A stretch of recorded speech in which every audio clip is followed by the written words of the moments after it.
Chapter 110, October 26, 2019, 3:45 p.m. One of my favorite books of all time, Charm and Strange by Stephanie Kuhn, describes precisely how I felt being back at my father's funeral in its very first sentence. I don't feel the presence of God here. I honestly felt like God had abandoned me during the funeral. If he exists, then why can't he just talk to us directly? Sometimes, I feel like he's disappointed in me and doesn't speak because I am unworthy.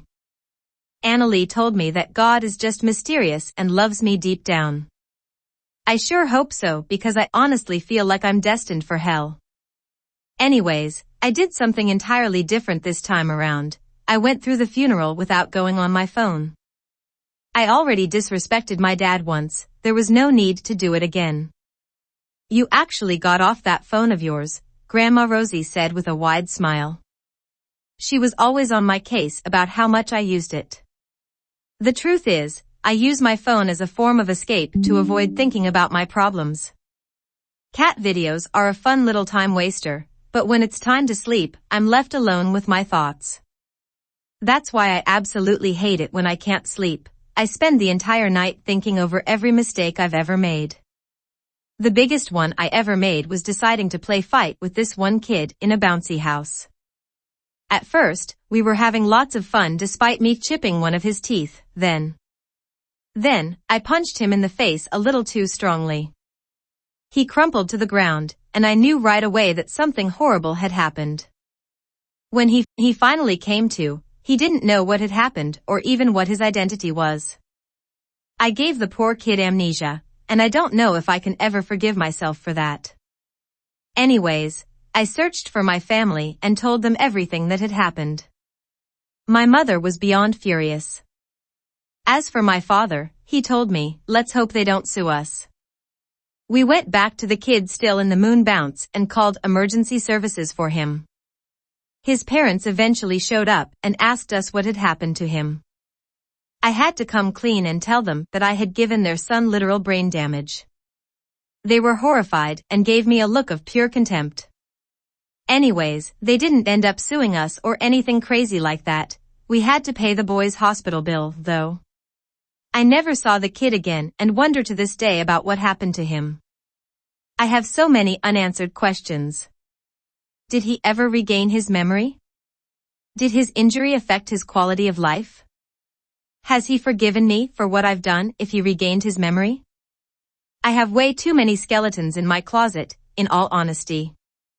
I'm always afraid someone will find out about my past and ask me all about it. I've been asked about my uncle getting arrested before, and it's not a fun experience. I just want to show my dad some respect. It's the least I could do, I replied with an artificial smile.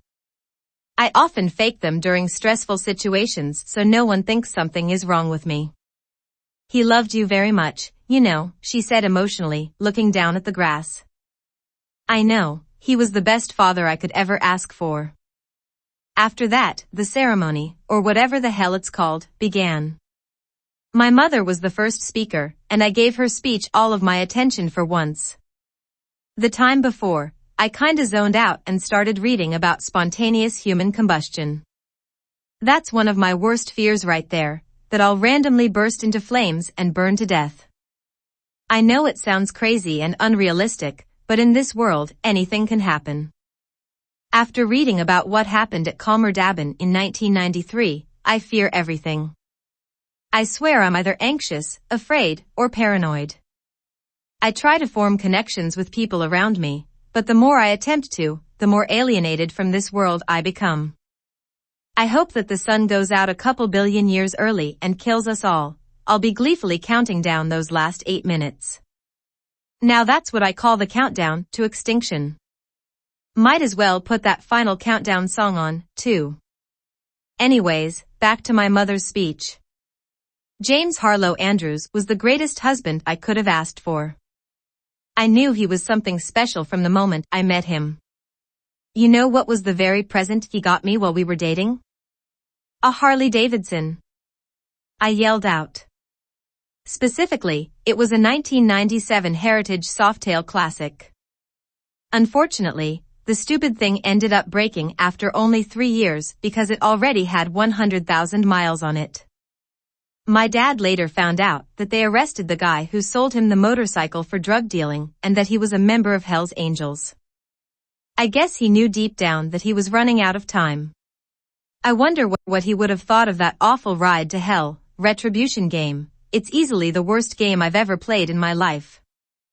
I'm not saying that big rigs, over-the-road racing is good or anything, but at least it wasn't a pain to play. Your winner. Yes, he spent everything he earned just to make me smile. James always thought about others before himself and was the most selfless man I ever met. There will never be another person like him, and I will forever treasure the memories we had together. I remember once, as an early birthday present, he took me to see 9 Inch Nails in concert. My parents would have killed me if they knew, she said, breaking character and laughing like mad at the last part. I like it when my mother laughs, because she was hardly ever in a good mood after my father's death. She sorta became a recluse after that, rarely ever leaving her room and constantly polishing all the framed photographs of our family. This one photograph in her room especially stands out to me. It was of when my father and I went fishing when I was around 9. He took me fishing at around 6 a.m., so I was unsurprisingly quite sleepy. I ended up falling asleep because no fish were biting, and when I woke up, my bait had been eaten. My dad took a photograph of my embarrassed expression, and it was hilarious. There's also this one cursed photograph of my dad reading Old Yeller aloud to me. That book ruined my childhood. He also thought it was a great idea to show me Watership Down as a kid. I know part of my family is from England and all, but I'd rather stay away from that nightmare. I researched our family history and found that my ancestors were descended from Stratford-upon-Avon. If I remember correctly, Shakespeare was born there. I was never a fan of his, although I do love Hamlet. Hamlet was like the original Holden Caulfield if you think about it. To be, or not to be? I ask myself that every day. James was not a perfect man, and that's exactly what I loved about him. How boring would it be if people were perfect? He taught me what it means to be truly happy. He completed me like a puzzle. There are not enough words to describe what he meant to me, so I won't attempt to. I just want the world to know that I loved him more than myself. Thank you, my mother said, getting up off the platform. Uncle Dante was the next one to speak. Usually, he dropped about 26 F-bombs a minute whenever giving a speech. Thankfully, he actually tried to talk like a civilized human being when up at the podium. Despite all the animosity that I held towards him about what he did to Grace and me in the past, I prayed that I wouldn't lose him next. I love my uncle despite all of his flaws. Nobody ever claimed that love was simple. I knew that death would come someday, but I never thought it would be so soon. James was like a brother to me. He always wanted to help everyone in any way he could.